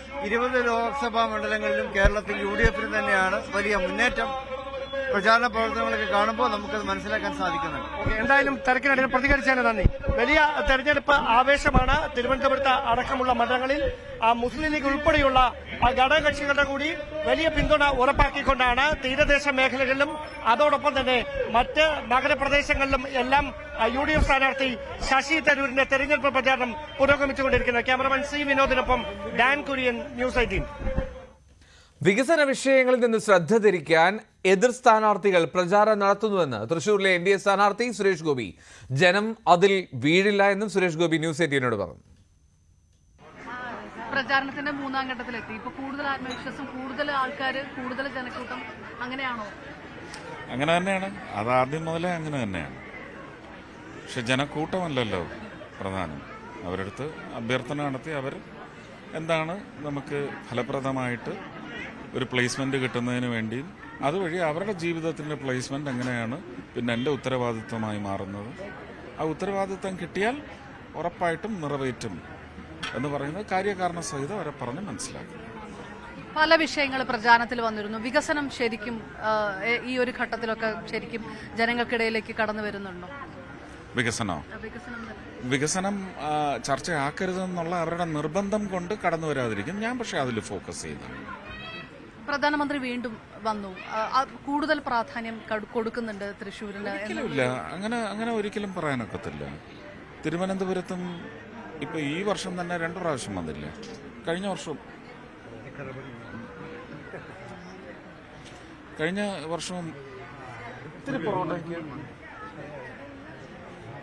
വർഷവും വന്നില്ലേ. അപ്പൊ പ്രധാനമന്ത്രി വരും, വന്ന് 5 മണ്ഡലങ്ങൾക്ക് വേണ്ടിയാണ് വന്നത്. അല്ല, കൂടുതൽ തവണ വരുമ്പോൾ കൂടുതൽ ജനങ്ങൾക്ക് പ്രാധാന്യം കൊടുക്കുന്നു എന്നുള്ളൊരു ഒരു ഫീൽ. അങ്ങനെയല്ല, കേരളത്തിന് മുഴുവൻ പ്രാധാന്യം അദ്ദേഹം കണക്ക് കൂട്ടുന്ന പ്രദേശങ്ങളിൽ ഒരു ഫോക്കസ് വെച്ച് വരുന്നുണ്ടാവും, അത്രയേ ഉള്ളൂ. 5 മണ്ഡലങ്ങൾക്ക് വേണ്ടിയാണ് ഇന്നലെ വന്നത്. തൃശ്ശൂരിന് ഒരു പ്രത്യേകമായിട്ടുള്ള ഒരു പ്രാധാന്യം BJP കേന്ദ്ര നേതൃത്വം കൊടുക്കുന്നില്ല എന്നാണോ? കൊടുക്കുന്നുണ്ട് എന്ന് തന്നെയല്ലേ നമുക്ക് തോന്നുക? ഞാൻ എന്താ പറഞ്ഞത്? തൃശ്ശൂര് വന്നു, ഇന്നലെ വീണ്ടും വന്നത് 5 മണ്ഡലങ്ങൾക്ക് വേണ്ടിയാണ്. കേരളത്തിന് കൂടുതൽ ഒരു പ്രാധാന്യം BJP കേന്ദ്ര നേതൃത്വം കൊടുക്കുന്നുണ്ട്. തീർച്ചയായിട്ടും. അതെന്തുകൊണ്ട്? പിന്നെ കൊടുക്കണ്ടേ? തമിഴ്നാടിനും കൊടുക്കുന്നില്ലേ? ഒരു പക്ഷേ പദ്ധതികൾ പലതും ഇപ്പൊ തമിഴ്നാടിന് എനിക്ക് തോന്നുന്നില്ല അദ്ദേഹം അത്രയും പ്രഷർ കൊടുക്കുന്നുണ്ടെന്ന്. പദ്ധതികൾ പലതും അവിടുന്ന് ഇങ്ങോട്ട് കടത്തിവിട്ടത് ഇവിടെ ഗണ്യമായ പരിഗണന കിട്ടിയിട്ടില്ല, ജനങ്ങളിലേക്ക് എത്തുന്നത്. ഇപ്പം ജൽ മിഷൻ, നിങ്ങൾ പത്രമല്ലേ, നിങ്ങൾക്ക് ജനങ്ങളോടൊരു ഉത്തരവാദിത്വം ഉണ്ടാവില്ല. ഇവരുടെ ഈ കുത്തിത്തിരിപ്പ് പ്രചരണത്തിന് കൂട്ടുനിൽക്കാതെ നിങ്ങൾ പോയി ജൽ മിഷന്റെ ഇംപ്ലിമെന്റേഷനിൽ എക്സലൻസ് എന്താണ് അന്വേഷിക്കുക. കുടിവെള്ളമല്ല, അവർക്ക് കഴുകാനുള്ള വെള്ളം വേണമെന്ന് അവർ പറയുന്നില്ല, അവർക്ക് കുടിക്കാനുള്ള വെള്ളം അല്ല. ജീവിതം തുടങ്ങുന്ന ഒരു തുള്ളി വെള്ളം, അവസാനിക്കുന്ന ഒരു തുള്ളി വെള്ളം. ജീവൻ തുടർന്നുകൊണ്ട് പോകുന്നത് ജലമില്ലാതെ പറ്റുമോ? അപ്പോൾ അത് എത്ര എഫക്റ്റീവായിട്ട് ഇവിടെ ചെയ്തു? അതിൻ്റെ ഫണ്ട് മുഴുവൻ വന്നോ? എന്തൊക്കെ അഴിമതി അതിൻ്റെ പിന്നിലുണ്ട്? അന്വേഷിക്കും. It's your job. പല വിവാദ വിഷയങ്ങൾക്ക് ഇടയിലൊക്കെ പെട്ടുപോയി. അപ്പം എപ്പോഴും അതിനെക്കുറിച്ചുള്ള പ്രതികരണങ്ങൾ ചോദിക്കുന്നത് സ്വാഭാവികമാണ്. ഇല്ലല്ല, ചോദിച്ചാൽ ഞാൻ പുല്ലുപോലെ കളയും, അത്രേ ഉള്ളൂ. അതൊന്നും അല്ല പ്രസക്തം. അതൊന്നും എഴുന്നള്ളിച്ച് ജനങ്ങളുടെ ചിന്തയെ തെറ്റിച്ച് 5 വർഷം തസ്കരന്മാരെ അടിച്ചു മാറ്റരുത്. അതിനുവേണ്ടിയാണ് പ്രയത്നിക്കുന്നത്. അവർ ചിന്തിക്കേണ്ട വിഷയങ്ങൾ ഞാൻ അവരെ ഓർമ്മിപ്പിക്കും. സിദ്ധാർത്ഥൻ്റെ അച്ഛൻ്റെ അമ്മയുടെയും ദുഃഖം എന്ന് പറയുന്നത് കേരളത്തിലെ അധ്യയന കേന്ദ്രങ്ങളിലേക്ക് മക്കളെ അയക്കാനിരിക്കുന്ന എല്ലാ അച്ഛനമ്മമാരുടെയും ദുഃഖമാണെന്ന് ഞാൻ അവരോട് പറയും. പറഞ്ഞാൽ നിങ്ങൾക്ക് വല്ല വിഷമമുണ്ടോ? അവർക്ക് വിഷമം ഉണ്ടാവാൻ പാടില്ലല്ലോ. അവരുടെ കയ്യിലല്ലേ ഭരണം, അവരുടെ കയ്യിലല്ലേ പ്രതിപക്ഷം, അല്ലേ? അഭിമന്യു എൻ്റെ കൂടി മകനാണെന്ന് വിചാരിച്ചാൽ എനിക്കതിന് ഉത്തരം കിട്ടണം. മൂക്കിന് താഴെയുള്ള സംഭവങ്ങൾ അത് മാനേജ് ചെയ്യും. കാലിനടിയിലെ മണ്ണ് ശ്രദ്ധിക്കും. ഞാൻ അതിനെക്കുറിച്ചാണ് പറയുന്നത്. അതല്ലാത്ത വിഷയങ്ങളിലും ഉത്തരം പറയേണ്ടി വരും. സ്ഥാനാർത്ഥിയാണല്ലോ, സ്വാഭാവികമായി. ഒരിക്കലുമില്ല. തൃശ്ശൂർക്കാർക്ക് അങ്ങനെ ഒരു വിഷമമുണ്ടോ എന്ന് ചോദിക്കുക. അവരുടെ ലഭ്യതയാണ് അറിയേണ്ടത്. അവരുടെ അടുത്ത് അങ്ങനെ ഒരു ഫെയിലിയർ ഉണ്ടായിട്ടുണ്ടെങ്കിൽ അത് ഞാൻ പറയും. അത് തന്നെയാണ് ചർച്ചാ വിഷയം. LDFന്റെ മേയർ അനുകൂലമായിട്ട് ഒരു പ്രതികരണം നടത്തി. അത് പിന്നെ വ്യക്തിപരമായിട്ട് ഒരു ഇഷ്ടം പ്രകടിപ്പിച്ചതാണ്. അത് രാഷ്ട്രീയ ചർച്ചയാവേണ്ട ആവശ്യമില്ല. എന്താ ഇതിങ്ങനെ എല്ലാം നമുക്ക് ജീവിതമില്ലേ? മനുഷ്യർ തങ്ങളിലല്ലേ ഇന്ററാക്ട് ചെയ്യുന്ന? പക്ഷെ സ്വാഭാവികമായിട്ടും ഒരു സ്ഥാനാർത്ഥി ആയതുകൊണ്ട് എല്ലാം ചോദ്യം രാഷ്ട്രീയത്തിൽ മുങ്ങിയ അത് ഭയങ്കര വിഘടനവാദമാണ് കേട്ടോ. അത് ഭയങ്കര വിഘടനവാദമാണ്. നിങ്ങൾ ഡിവൈഡ് ചെയ്യുന്ന ഒരുപാട് ഫാക്ടേഴ്സ് ഇവിടെ പറയുന്നു. പൊളിറ്റിക്സും കൂടെ ഡിവൈഡ് ചെയ്താൽ എങ്ങനെ? അത് പറ്റില്ലല്ലോ. ജനങ്ങൾക്ക് രാഷ്ട്രമേ ഉള്ളൂ, രാഷ്ട്രീയമില്ല. ഒരു രാഷ്ട്രത്തിന്റെ കർത്തവ്യം എന്താണ്? അതവർക്ക് നിറവേറ്റി കിട്ടണം. രാഷ്ട്രീയം എന്ന് പറയുന്നത് സൗകര്യപ്രദമായ ഒരു മെഷീനാണ്. നിങ്ങൾക്ക് മത്സരിച്ച് ജയിച്ച് വന്നു കഴിഞ്ഞാൽ പിന്നെ ആ മത്സരിച്ച് തോറ്റയാളിൻ്റെ ജനതയ്ക്കും വേണ്ടി പ്രവർത്തിക്കുന്ന ജയിക്കുന്നയാളായിരിക്കണം. അപ്പോൾ പിന്നെ ആ ഡിവൈഡ് നിങ്ങൾ ഈ മത്സരകാലത്ത് എന്തിനാണ് അനാവശ്യങ്ങൾ പറഞ്ഞ് ഇങ്ങനെ ഇല്ലാതാക്കുന്നത്? മനുഷ്യനുമായിട്ടുള്ള ബന്ധം നിരന്തരമാവണ്ടേ? വേണ്ടേ? ഈ എതിർ സ്ഥാനാർത്ഥികളെ എങ്ങനെയാണ് കാണുന്നത്? ഒരു സർപ്രൈസ് സ്ഥാനാർത്ഥി പോലെ ഇല്ല, ഞാൻ ജനങ്ങളെ കാണുന്നുള്ളൂ. ആ മത്സരം പേര് പോലും ഞാൻ പറയുന്നില്ലല്ലോ. ആകെ എനിക്ക് റെഫർ ചെയ്യേണ്ടി വന്നിടത്ത് മുരളിച്ചേട്ടൻ്റെ പേര് മാത്രം മുരളിച്ചേട്ടൻ എന്നേ പറഞ്ഞുള്ളൂ. അല്ലാതെ സ്ഥാനാർത്ഥിയുടെ പേര് ഞാൻ പറഞ്ഞിട്ടില്ല. I am not looking at them. My focus is on the people, the needs of the people, and think about how I can manage all the failures that have taught them lessons for the past 10 years. I am trying to push in a methodology by which I can rewrite a script and then work it to their lives. K മുരളീധരന്റെ പേര് ഇപ്പൊ പറഞ്ഞതുകൊണ്ട് പറയാണ് അദ്ദേഹം തന്നെ അതെ അല്ല ഞാനത് ചോദിച്ചപ്പോൾ ഒരു സർപ്രൈസ് സ്ഥാനാർത്ഥി കൂടിയായിട്ടാണ് അദ്ദേഹം കോൺഗ്രസിന്റെ സർപ്രൈസ് സ്ഥാനാർത്ഥിയായിട്ട് I'm not looking at them. I am not looking at. My focus is on the people, my voters, their needs, and make them believe that I am here to serve them, unlike others. That's all. ഞാൻ ചോദിച്ചത് ആ ഒരു രാഷ്ട്രീയ സാഹചര്യം കോൺഗ്രസിൽ നിന്ന് ഇല്ല കോൺഗ്രസിൽ നിന്ന് കൂടുതൽ പേര് BJP-യിലേക്ക് വരുന്ന ഒരു സാഹചര്യം അതും പെരിഫറൽ ആണോ? അത് കൂടുതൽ സന്തോഷകരമായിട്ടുള്ള Please don't drag me into peripheral affairs. I am focused on elections. I am on my election campaign process. കൂടുതൽ പ്രവർത്തകർ BJP-യിലേക്ക് വരുന്നത് സന്തോഷകരമായിട്ടുള്ള കാര്യമല്ലേ? അതൊക്കെ വന്നോട്ടെ, അതല്ല എന്റെ ഫോക്കസ് എന്നാ ഞാൻ പറഞ്ഞു. I am not looking at that. That will happen. എന്റെ ചോദ്യം ഒരു പത്മജ ഇഫക്റ്റ് ഉണ്ടോ മണ്ഡലത്തിൽ? അതല്ല, ഞാൻ സ്ഥാനാർത്ഥി, അതെന്റെ ഉത്തരവാദിത്വം. ജനങ്ങൾ അവരെന്റെ ഉത്തരവാദിത്വമായി തീരാനുള്ള അവസരത്തിന് വേണ്ടി കേഴുന്നു, അത്രേ ഉള്ളൂ. അതേ 2019 2024 എന്ത് വ്യത്യാസമാണ് ജനങ്ങൾക്കിടയിലേക്ക് വരുമ്പോൾ? Grown. We have grown enormously. അതായത് ഒരു 3 ലക്ഷത്തിന്റെ അടുത്തുള്ള വോട്ട് കിട്ടിയതിൽ നിന്ന് 5 വർഷം കഴിയുമ്പോഴേക്കും ആ വോട്ട് വിഹിതം ഏത് തരത്തിൽ കൂടും എന്നുള്ളൊരു പ്രതീക്ഷ. അതിപ്പോ ഞാൻ ജ്യോത്സ്യനല്ലല്ലോ, ദൈവമല്ലല്ലോ. ഞാൻ ജ്യോത്സ്യനുമല്ല, ദൈവമല്ല. ജനങ്ങൾ പറയും 3 എവിടം വരെ വളരും എന്നുള്ളത് ജനങ്ങൾ പറയും. രാവിലെ തൊട്ട് ഞങ്ങൾ കൂടെയുണ്ട്. അപ്പൊ ഒരു വെള്ളം പോലും കുടിക്കാൻ സമയമില്ലാണ്ട് ഓടിക്കൊണ്ടേയിരിക്കുകയാണ്. വണ്ടിയിരുന്ന് വെള്ളം കുടിക്കുന്നുണ്ട്. വണ്ടിയിലിരുന്ന് ഇടക്കിടയ്ക്ക് സിപ്സ് എടുക്കുന്നു. വളരെ ഇമോഷണൽ ആയിട്ടൊക്കെയാണോ ജനങ്ങളുടെ കൂടെയുള്ള ഒരു സമയം ചെലവെടുത്ത്? ചിലപ്പോ ഡാൻസ് ചെയ്യുന്നു, അങ്ങനെയൊക്കെ ഉണ്ട്. ഞാൻ ചോദിച്ചാൽ അങ്ങനെയാണോ? ഡാൻസ് ചെയ്യുന്ന just joining their celebrative mood, അത്രയേ ഉള്ളൂ. ഞാൻ മാത്രം ഇങ്ങനെ കല്ലുപോലെ, ഞാൻ കലാകാരനും കൂടിയല്ലേ. അപ്പോൾ I have an extra responsibility to at least join them. ഞാൻ അവരുമായിട്ട് ചേരുന്നേ ഉള്ളൂ. ചില ചോദ്യങ്ങൾ ചോദിക്കുമ്പോൾ ഒരു അസഹിഷ്ണുതയൊക്കെ ചില പ്രതികരണത്തിൽ വരാം. അങ്ങനെ നിങ്ങൾക്ക് തോന്നുന്നത് നിങ്ങളുടെ സന്തോഷം അല്ലേ? പക്ഷേ അങ്ങനെ ഒരു ബുദ്ധിമുട്ട് മാധ്യമപ്രവർത്തകരോട് അങ്ങനെ നിങ്ങൾക്ക് തോന്നുന്നത് നിങ്ങളുടെ സന്തോഷം. അങ്ങനെ ഇല്ല ഇല്ലാന്ന് തോന്നി നിങ്ങളെ സങ്കടപ്പെടുത്താനും ഞാൻ തയ്യാറല്ല. തൃശ്ശൂർ എടുക്കുകയാണെങ്കിൽ പറയാൻ പോകുന്ന പഞ്ച് ഡയലോഗ് എന്തായിരിക്കും? തൃശ്ശൂർ തന്നാൽ എടുത്തിരിക്കും, എടുത്താൽ ഇവിടെ ഇരിക്കും, ഇവിടെ ഇരിക്കും.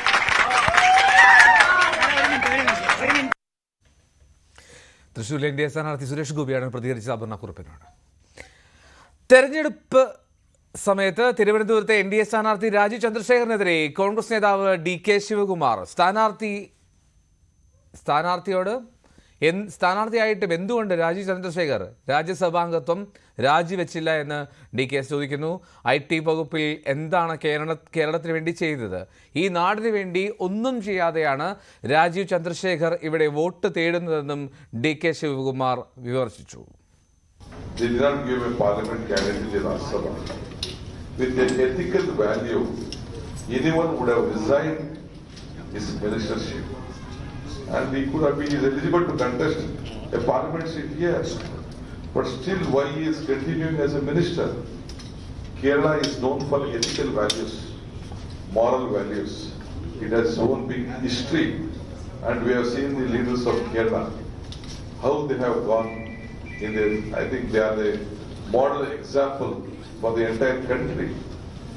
Hiding on various issues will not, you are just trying to spoil the image of Kerala leaders. There are examples for us. We all follow Kerala leaders, the integrity. They have worked with various national leaders in the country and shown their loyalty. You should know that the loyalty always will pay royalty. But here I am very sorry to hear about various issues. I don't want to go to the detail. One thing I would like to ask the candidate here who is a minister, what is your contribution to Kerala? അമ്പലപ്പുഴയിലെ UDFന്റെ തെരുവ് നാടകത്തിന് നേരെയുണ്ടായ ആക്രമണത്തിൽ CPMന്റെ local committee സെക്രട്ടറിയും പഞ്ചായത്ത് പ്രസിഡന്റും ഉൾപ്പെടെ 10 പേരെ പ്രതി ചേർത്തു. കലാപാഹ്വാനത്തിനാണ് ഇവർക്കെതിരെ കേസെടുത്തത്. അക്രമം ആസൂത്രിതമാണെന്നും സമവായ ചർച്ചയ്ക്ക് ശേഷമാണ് അക്രമം ഉണ്ടായതെന്നും കോൺഗ്രസ് ആരോപിക്കുന്നു. അതിനിടെ ആലപ്പുഴ ആലിശ്ശേരി സക്രിയ ബസാറിൽ UDF സ്ഥാനാർത്ഥി KC വേണുഗോപാലിന്റെ ഫ്ലെക്സ് ബോർഡുകൾ നശിപ്പിച്ച നിലയിലാണ്. ആലപ്പുഴ മണ്ഡലത്തിൽ തിരഞ്ഞെടുപ്പ് പ്രവർത്തനം വളരെ ഊർജിതമായി മുന്നോട്ട് പോകുന്നതിനിടയിലാണ് ചില അനിഷ്ട സംഭവങ്ങൾ ഉണ്ടായത്. കഴിഞ്ഞ വിഷുദിനത്തിൽ കോൺഗ്രസിന്റെ പ്രചാരണ ജാഥയുമായി ബന്ധപ്പെട്ട് എത്തിയ തെരുവ് നാടക സംഘത്തിന് നേരെയാണ് ആദ്യം ആക്രമണം ഉണ്ടാകുന്നത്. അമ്പലപ്പുഴ വളഞ്ഞവഴിയിൽ തെരുവ് നാടകം അവതരിപ്പിക്കുന്നതിന് വേണ്ടി ഇറങ്ങിയ പ്രവർത്തകരുടെ തെരുവ് നാടകത്തെ LDF പ്രവർത്തകർ തടയുകയായിരുന്നു. തുടർന്ന് അമ്പലപ്പുഴ CAയുടെ നേതൃത്വത്തിൽ ചർച്ച നടത്തുകയും സമവായമുണ്ടാക്കുകയും പ്രചാരണത്തിനായി അവർക്ക് പ്രത്യേകിച്ച് UDF പ്രവർത്തകർക്ക് അനുവാദം നൽകുകയും ചെയ്തു. തുടർന്ന് ഇന്നലെ വൈകിട്ടോടുകൂടി ഈ തെരുവ് നാടക സംഘം വളഞ്ഞവഴിയിൽ ഈ തെരുവ് നാടകം അവതരിപ്പിക്കുന്നതിനിടെ ഇതിന്റെ പ്രമേയം എന്ന് പറയുന്നത് കേന്ദ്ര സംസ്ഥാന സർക്കാരുകളെ വിമർശിച്ചുകൊണ്ടുള്ള പ്രമേയമായിരുന്നു തെരുവ് നാടകത്തിന്റേത്. പോലീസ് സംരക്ഷണയിൽ ഇന്നലെ വൈകിട്ട് വീണ്ടും നാടകം ആരംഭിച്ചതോടുകൂടി ഇരുമ്പുവടികൾ ഉൾപ്പെടെയുള്ള ആയുധങ്ങളുമായി LDF പ്രവർത്തകർ ഇവർക്കിടയിലേക്ക് ഇരച്ചു കയറുകയായിരുന്നു. പിന്നീട് പോലീസ് എത്തിയാണ് സംഭവസ്ഥലം ശാന്തമാക്കിയത്. 10 പ്രവർത്തകർക്കെതിരെയാണ് പോലീസ് കേസെടുത്തിട്ടുള്ളത്. കലാപാഹ്വാനത്തിന് CPM local committee secretary Dileesh, ഒപ്പം തന്നെ അമ്പലപ്പുഴ വടക്ക് പഞ്ചായത്ത് പ്രസിഡന്റ് ഹാരിസ് എന്നീ CPM പ്രവർത്തകരെയും പിന്നീട് കണ്ടാൽ അറിയാവുന്ന ബാക്കിയുള്ള 8 CPM പ്രവർത്തകർക്കെതിരെയുമാണ് ഇപ്പോൾ അമ്പലപ്പുഴ പോലീസ് കേസ് രജിസ്റ്റർ ചെയ്തിട്ടുള്ളത്. ഇന്നലെ രാത്രിയിലെ ഈ സംഭവത്തിന് ശേഷം ഇന്ന് രാവിലെയോടുകൂടി വീണ്ടും KC വേണുഗോപാലിന്റെ ഫ്ലെക്സ് ബോർഡുകൾ വ്യാപകമായി നശിപ്പിക്കുന്ന സാഹചര്യമുണ്ടായി. കഴിഞ്ഞ ദിവസം മേയൻപുരത്തായിരുന്നു ഫ്ലെക്സ് ബോർഡുകൾ നശിപ്പിച്ചത്. ഇന്ന് സക്രിയ ബസാറിലും ഒപ്പം ആലിശ്ശേരി അടക്കമുള്ള മേഖലകളിലെ ഫ്ലെക്സ് ബോർഡുകൾ കീറി നശിപ്പിച്ച നിലയിൽ കാണപ്പെടുകയും ചെയ്തിട്ടുണ്ട്. ഈ സംഭവത്തിലും കോൺഗ്രസ് പരാതി നൽകിയിട്ടുണ്ട്. ആലപ്പുഴ സൗത്ത് പോലീസ് സ്റ്റേഷനിലാണ് ഫ്ലെക്സ് ബോർഡുകൾ നശിപ്പിച്ചതുമായി ബന്ധപ്പെട്ട പരാതി കോൺഗ്രസ് കൊടുത്തിട്ടുള്ളത്. ഈ കഴിഞ്ഞ ദിവസം വിഷു ദിനത്തിൽ രാവിലെ ഈ തെരുവുനാടക സംഘം നാടകം അവതരിപ്പിക്കാൻ വന്നു, വളഞ്ഞ വഴിയിൽ വന്നു. ആ വളഞ്ഞ വഴിയിൽ ഇറങ്ങിയ ഉടനെ തന്നെ അവരെ ആക്രമിച്ചു, അവരെ തടസ്സപ്പെടുത്തി, അവരെ തിരിച്ചയച്ചു. ഇത് ഞങ്ങൾ അറിഞ്ഞ് ഞങ്ങൾ പോലീസിൽ പെറ്റീഷൻ കൊടുത്തു. പോലീസിൽ സ്റ്റേഷൻ ഹൗസ് ഓഫീസറുടെ യോഗം വിളിച്ചു, ഞങ്ങൾ 2 കൂട്ടരെ വിളിച്ചു. സമാധാനപരമായ അന്തരീക്ഷം നിലനിർത്തണം, എല്ലാവർക്കും ഇതിന് സ്വാതന്ത്ര്യമുണ്ട്, അവകാശമുണ്ട് എന്ന് പറയുകയും അതനുസരിച്ച് പോലീസ് പ്രൊട്ടക്ഷൻ കൊടുക്കുകയും ചെയ്യുമെന്ന് പറഞ്ഞ് ഇന്നലെ പോലീസ് പ്രൊട്ടക്ഷനിൽ നിൽക്കുന്ന സന്ദർഭത്തിലാണ് വീണ്ടും ആക്രമണം ഉണ്ടാകുന്നത്. ഈ 2 സംഭവങ്ങളുടെയും പിന്നിൽ LDF പ്രവർത്തകരാണ് എന്നുള്ള ശക്തമായ ആരോപണം, പ്രത്യേകിച്ച് CPM പ്രവർത്തകരാണ് എന്നുള്ള ആരോപണമാണ് കോൺഗ്രസ് ഉന്നയിക്കുന്നത്. നിയമ നടപടികളുമായി മുന്നോട്ട് പോകും. മാത്രമല്ല, ഇത്തരത്തിൽ ആവിഷ്കാര സ്വാതന്ത്ര്യത്തിന് വേണ്ടി മുറവിളി കൂട്ടുന്ന CPM എന്തുകൊണ്ടാണ് തങ്ങളുടെ പ്രചാരണ പരിപാടികളെ തടയിടാൻ ശ്രമിക്കുന്നത് എന്നുള്ള ആരോപണവും ഉന്നയിക്കുന്നു. പരാജയ ഭയമാണ് ഇത്തരത്തിലുള്ള ആക്രമണത്തിന് പിന്നിലെന്ന ആരോപണമാണ് കോൺഗ്രസ് ഉന്നയിക്കുന്നത്. നേതൃത്വം അറിഞ്ഞാണ് ഇത്തരമൊരു സംഭവം അമ്പലപ്പുഴയിൽ നടന്നിട്ടുള്ളത് എന്നും കോൺഗ്രസ് ആരോപിക്കുന്നുണ്ട്. ക്യാമറമാൻ പ്രശാന്ത് മംഗലശ്ശേരിക്കൊപ്പം ആലപ്പുഴയിൽ നിന്നും ശരണ്യ സ്നേഹജൻ, ന്യൂസ് 18. ഇരട്ട വോട്ട് തടയണമെന്നാവശ്യപ്പെട്ട് ആറ്റിങ്ങൽ മണ്ഡലത്തിലെ UDF സ്ഥാനാർത്ഥി അടൂർ പ്രകാശ് ഹൈക്കോടതിയെ സമീപിച്ചു. ആറ്റിങ്ങലിൽ 1,61,237 ഇരട്ട വോട്ടുകളുണ്ട് എന്നാണ് അടൂർ പ്രകാശിന്റെ ആരോപണം. പരാതി നൽകിയിട്ടും നടപടിയില്ല എന്ന് ഹർജിയിൽ ആരോപിക്കുന്നുണ്ട്. അടൂർ പ്രകാശിന് വേണ്ടി വർക്കല കഹാറാണ് ഹർജി നൽകിയത്. കള്ളവോട്ടിന് CPMന്റെ നീക്കം ഉണ്ട് എന്ന ആക്ഷേപവുമായി കോൺഗ്രസ് ഹൈക്കോടതിയിലെത്തി. വടകരയിലെ UDF ചീഫ് ഇലക്ഷൻ ഏജന്റാണ് കോടതിയെ സമീപിച്ചത്. മരിച്ചവരുടെയും വിദേശത്തുള്ളവരുടെയും പേരിൽ വോട്ട് ചെയ്യാൻ നീക്കം നടക്കുന്നുണ്ട്. പോലീസും തെരഞ്ഞെടുപ്പ് ഉദ്യോഗസ്ഥരും രാഷ്ട്രീയ ചായവുള്ളവരാണെന്നും ഹർജിയിൽ പറയുന്നു. അതിനാൽ പോളിംഗ് സ്റ്റേഷനുകളിൽ ക്യാമറ നിരീക്ഷണം ഏർപ്പെടുത്തണമെന്നും കേന്ദ്ര സേനയെ വിന്യസിക്കണമെന്നുമാണ് ആവശ്യം. കേരളത്തിലെ ജനങ്ങൾ നെഞ്ചോട് ചേർത്ത നേതാവാണ് ഉമ്മൻചാണ്ടി. ജനപ്രതിനിധിയായും രാഷ്ട്രീയ നേതാവായും പ്രവർത്തന മണ്ഡലം അവിടെ സജീവമായിരുന്നപ്പോഴും പുതുപ്പള്ളിയിലെ ജനങ്ങളോട് ഉമ്മൻചാണ്ടി പുലർത്തിയിരുന്ന ഒരു ആത്മബന്ധമുണ്ട്. ഏതൊരു രാഷ്ട്രീയ വിദ്യാർത്ഥിയെയും രാഷ്ട്രീയത്തിൻ്റെ വഴികൾ എങ്ങനെ വേണമെന്ന് ബോധ്യപ്പെടുത്തുന്നതായിരുന്നു അത്. ആ രാഷ്ട്രീയ അധികായൻ്റെ വിയോഗത്തിന് ശേഷമുള്ള ആദ്യ പൊതുതെരഞ്ഞെടുപ്പിലും അദ്ദേഹത്തിൻ്റെ പ്രവർത്തനങ്ങൾ ചർച്ചയാവുകയാണ് ആ പ്രദേശത്ത്. വോട്ടോട്ടം എന്നുള്ളത് പുതുപ്പള്ളിയിലാണ്. പുതുപ്പള്ളി എന്ന പേര് കേൾക്കുമ്പോൾ തന്നെ എല്ലാവരുടെയും മനസ്സിൽ തെളിയുന്ന ആ ഒരൊറ്റ പേരുണ്ട്. അതെ, സാക്ഷാൽ ഉമ്മൻചാണ്ടി. അദ്ദേഹം ഇല്ലാത്ത ആദ്യ പൊതുതെരഞ്ഞെടുപ്പാണ് ഇനി നടക്കാൻ പോകുന്നത്.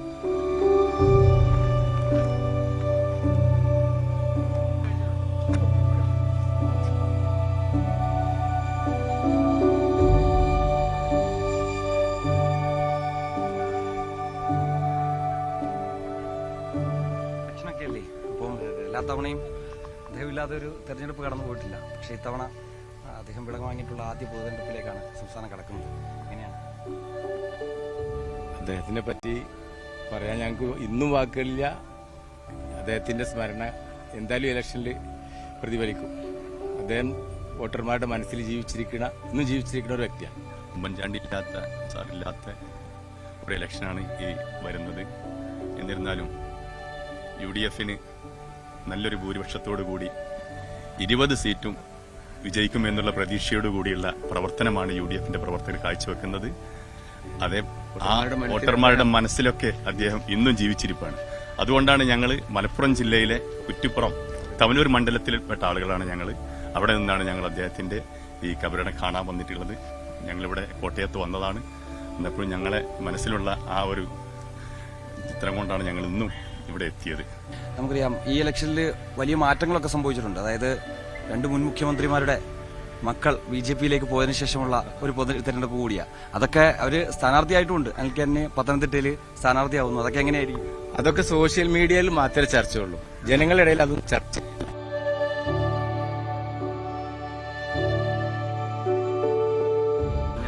ആദ്യ തെരഞ്ഞെടുപ്പാണ്. എങ്ങനെയാണ് ഇലക്ഷൻ? അത് വളരെ ഒരു ബുദ്ധിമുട്ടുള്ള കാര്യമാണ്. പിന്നെ സാറെ സംബന്ധിച്ചിടത്തോളം സാറ് ഞങ്ങളുടെ എംപ്ലോയീസ് യൂണിയന് വേണ്ടി സാറ് മുൻകാലങ്ങളിൽ ശക്തമായിട്ട് മുന്നിലുണ്ടായിരുന്ന ആളാണ്. സാറാണ് പല പല നേട്ടങ്ങളും യൂണിവേഴ്സിറ്റിക്ക് തന്നെ നേടിത്തന്നത്. സാറില്ലാത്ത ഇലക്ഷൻ ഞങ്ങൾക്കൊരു വളരെ ദുഃഖകരമായ ഒരു പ്രതിസന്ധിയിലാണ് ഞങ്ങൾ കടന്നു പോകുന്നത്. സാറിൻ്റെ ഈ വിയോഗത്തിൽ നമ്മുടെ ഇന്ത്യ മഹാരാജ്യം തന്നെ UDF-ലേക്ക് തിരിയുമെന്നുള്ള പ്രതീക്ഷയാണ് ഞങ്ങളിരിക്കുന്നത്. കറക്റ്റാ സാറ് എൻ്റെ പ്രവർത്തനം അത്ര രീതിയിലാണ് കേരളത്തെ മുന്നോട്ട് പോയത്. പിന്നെ സാറ് കേന്ദ്രത്തിലും ഒപ്പം തന്നെ സംബന്ധിച്ചിട്ടുള്ള ആളാണ്. സാറിൻ്റെ വിയോഗം ഞങ്ങൾക്ക് താങ്ങാൻ പറ്റാത്തൊരു വിയോഗമാണ്. തീർച്ചയായിട്ടും അതിനൊരു സംശയമില്ല. കാരണം വെച്ചാൽ ഒരു മാറ്റം ഇന്ത്യ മഹാരാജ്യത്തിന് അനുകൂലമായ ഒരു കാലാവസ്ഥയിലേക്കാണ് ഈ ഇലക്ഷൻ നേരിട്ടുകൊണ്ടിരിക്കുന്നത്. അത് ഇന്ത്യ രക്ഷപ്പെടുത്തൽ തന്നെ ഒരു മറുഭരണം ആവശ്യമാണ്. അതിന് ഇന്ത്യ മുന്നണി ശക്തമായി മുന്നോട്ട് വരുമെന്നാണ് എൻ്റെ വിശ്വാസം. ചെറുപ്പം മുതലേ കോൺഗ്രസിൽ വിശ്വസിക്കുന്നതാണ്. അതുകൊണ്ട് മരിച്ചപ്പോൾ അന്നേരം തൊട്ട് വരാൻ നോക്കുന്നതാണ്. പക്ഷെ വരാൻ പറ്റിയില്ല. പല പ്രാവശ്യം വന്ന പുതുപ്പള്ളിയിലും മണർകാടൊക്കെ വരുമ്പോഴത്തേക്ക് ബ്ലോക്കായിട്ട് തിരക്കായിട്ടൊക്കെ തിരിച്ചു പോയിട്ടുണ്ട്. ഇന്ന് വന്ന് കണ്ടു.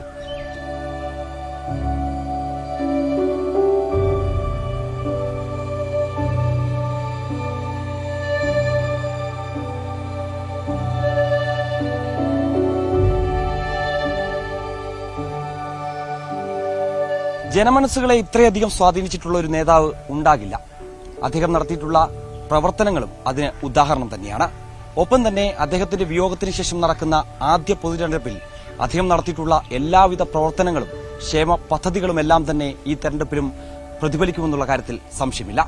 ക്യാമറമാൻ ഹരികൃഷ്ണനൊപ്പം MG മിഥുൻ, ന്യൂസ് 18 പുതുപ്പള്ളി. പ്രധാനമന്ത്രിക്കെതിരെ ദീപികയുടെ മുഖപ്രസംഗം. ഇലക്ട്രൽ ബോണ്ടിന്റെ ഇരുണ്ട മൂലയിൽ ഇരുന്നുകൊണ്ടാണ് പ്രധാനമന്ത്രി അഴിമതിക്കെതിരെ സംസാരിക്കുന്നത് എന്നാണ് വിമർശനം. ജനാധിപത്യത്തിന്റെയും അഭിപ്രായ സ്വാതന്ത്ര്യത്തിന്റെയും തൊഴിലില്ലായ്മയുടെയും ആഗോള പട്ടികയിൽ രാജ്യം കൂപ്പുകുത്തി. എന്നിട്ട് രാജ്യം പുരോഗതിയിലേക്ക് കുതിക്കുകയാണെന്ന് പറയുന്നു. ഇതിനേക്കാൾ നിർഭാഗ്യകരമാണ് മതത്തിന്റെ പേരിൽ വോട്ട് പിടിക്കാനുള്ള സാധ്യത ചികയുന്നതെന്നും നുണപ്രചാരണങ്ങളിൽ പ്രധാനമന്ത്രിയും ഭാഗമാകുന്നത് ദൗർഭാഗ്യകരമാണെന്നും മുഖപ്രസംഗത്തിൽ വിമർശിക്കുന്നു. ലോക്സഭാ തെരഞ്ഞെടുപ്പിന്റെ ആദ്യഘട്ട വോട്ടെടുപ്പിനുള്ള പരസ്യപ്രചാരണം നാളെ അവസാനിക്കും. തമിഴ്നാട്, ഉത്തർപ്രദേശ്, മധ്യപ്രദേശ്, രാജസ്ഥാൻ, വടക്കുകിഴക്കൻ സംസ്ഥാനങ്ങൾ ഉൾപ്പെടെ 21 സംസ്ഥാനങ്ങളിലെ 102 മണ്ഡലങ്ങളിൽ ഏപ്രിൽ 19-നാണ് വോട്ടെടുപ്പ്. അവസാന ലാപ്പിൽ തെരഞ്ഞെടുപ്പിൽ പരമാവധി വോട്ടുറപ്പിക്കാനുള്ള ശ്രമത്തിലാണ് രാഷ്ട്രീയ പാർട്ടികൾ. പ്രധാനമന്ത്രി ഇന്ന് ബീഹാറിലും അമിത്ഷാ ജമ്മു കാശ്മീരിലും പ്രിയങ്ക ഗാന്ധി അഗർത്തലയിലും പ്രചാരണം നടത്തുന്നുണ്ട്.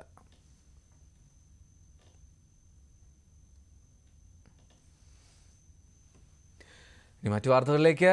പ്രശസ്ത സംഗീതജ്ഞൻ KG ജയൻ അന്തരിച്ചു. തൃപ്പൂണിത്തുറയിലെ വീട്ടിലായിരുന്നു അന്ത്യം. 90 വയസ്സായിരുന്നു.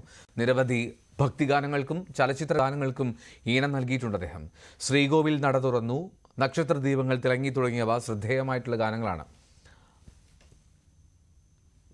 ആജ്ഞ രവീന്ദ്രൻ ചേരുന്നു കൊച്ചിയിൽ നിന്ന്. ആജ്ഞ, ഇന്ന് രാവിലെയായിരുന്നു അദ്ദേഹത്തിൻ്റെ അന്ത്യം. ഒരു പൊതുദർശനമോ അത്തരത്തിലുള്ള പദ്ധതികളുണ്ടോ? എപ്പോഴാണ് സംസ്കാരം?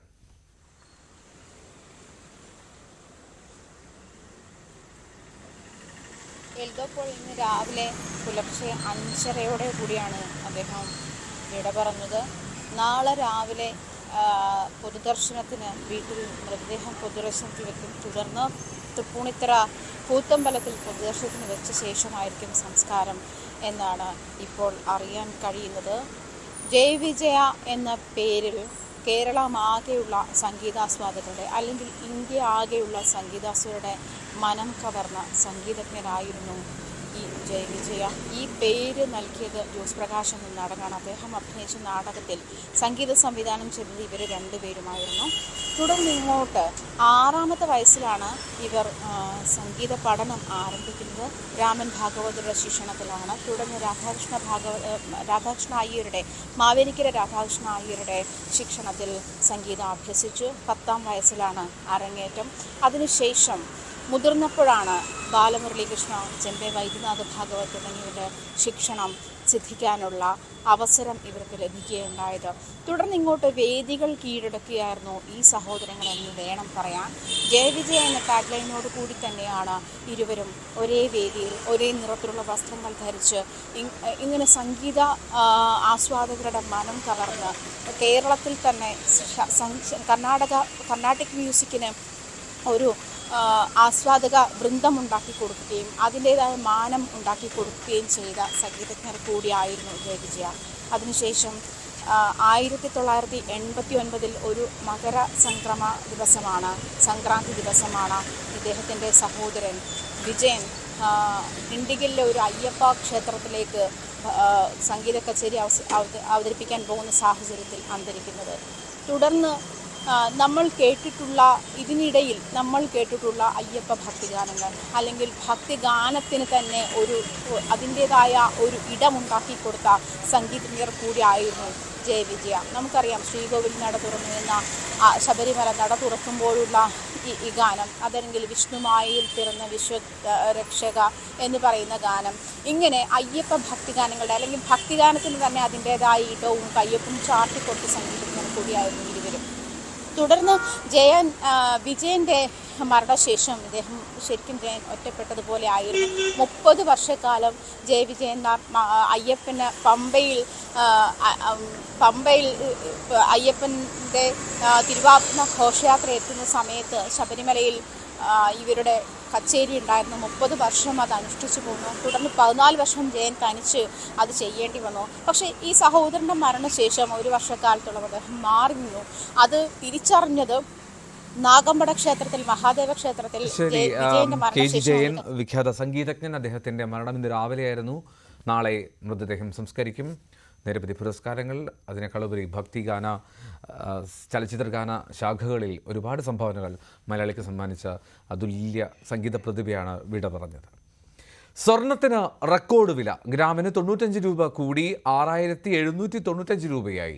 1 പവൻ സ്വർണത്തിന് 54,360 രൂപയാണ് ഇന്നത്തെ വില. ഇതോടെ 2 മാസത്തിനിടെ 8000 രൂപയിലേറെ വർധനവാണ് ഉണ്ടായത്. നിലവിലെ വിലയ്ക്ക് സ്വർണം വാങ്ങാൻ പണിക്കൂലി അടക്കം പവന് 60,000 രൂപയ്ക്ക് അടുത്ത് നൽകേണ്ടി വരും.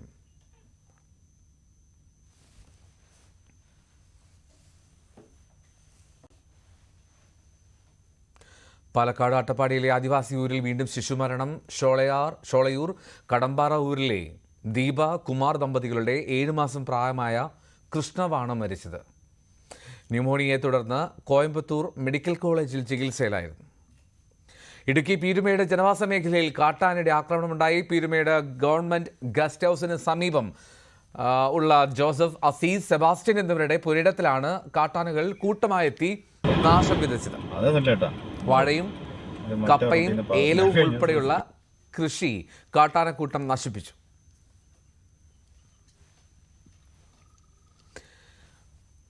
അതേസമയം മൂന്നാറിൽ വീണ്ടും കാട്ടാനയുടെ ആക്രമണമുണ്ടായി. മാട്ടുപ്പെട്ടിയിൽ 2 കാറുകൾ കാട്ടാനക്കൂട്ടം തകർത്തു. ഇന്ന് പുലർച്ചെയാണ് വാഹനങ്ങൾക്ക് നേരെ ആക്രമണം ഉണ്ടായത്. ഒരു വാഹനം പൂർണ്ണമായും തകർന്നു. ഒരു കാറിന്റെ മുൻവശത്തെ ഗ്ലാസ് ആനക്കൂട്ടം തകർത്തു. ജനവാസ മേഖലയോട് ചേർന്നുള്ള പ്രദേശത്ത് കാട്ടാനക്കൂട്ടം നിലയുറപ്പിച്ചിരിക്കുകയാണ്.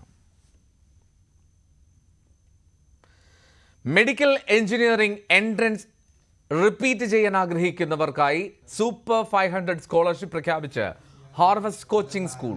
സാമ്പത്തികമായി പിന്നോക്കമായ 500 വിദ്യാർത്ഥികൾക്കാണ് അർഹത നേടുന്നവർക്ക് സൗജന്യമായി നീറ്റ് JEE എൻട്രൻസുകൾ റിപ്പീറ്റ് ചെയ്യാം.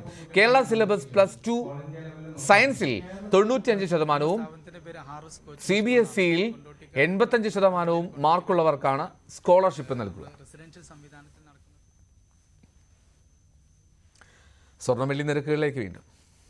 കവിത ഗോൾഡ് ആൻഡ് ഡയമണ്ട്സ് ഇന്നത്തെ സ്വർണം വെള്ളി നിരക്കുകൾ നിങ്ങൾക്കായി സമർപ്പിക്കുന്നത്. വലിയ സ്വപ്നങ്ങൾ, വലിയ സന്തോഷങ്ങൾ, വലിയ collection. Kavitha gold and diamonds. സ്വർണ്ണ ഗ്രാമിന് 22 ക്യാരറ്റ് സ്വർണത്തിന് ഗ്രാമിന് 6780, പവന് 54,240. 18 ക്യാരറ്റ് സ്വർണം ഗ്രാമിന് 5690, പവന് 45,520. വെള്ളി ഗ്രാമിന് 90, കിലോയ്ക്ക് 90,000 രൂപ. കവിത ഗോൾഡ് ആൻഡ് ഡയമണ്ട്സ് ഇന്നത്തെ സ്വർണം വെള്ളി നിരക്കുകൾ നിങ്ങൾക്കായി സമർപ്പിക്കുന്നത്. വലിയ സ്വപ്നങ്ങൾ, വലിയ സന്തോഷങ്ങൾ, വലിയ collection. Kavitha gold and diamonds. പകൽ വാർത്ത ഇവിടെ പൂർണ്ണമാവുകയാണ്. ഇനി സ്പോട്ടിലേക്ക് കാണാം. നമസ്കാരം.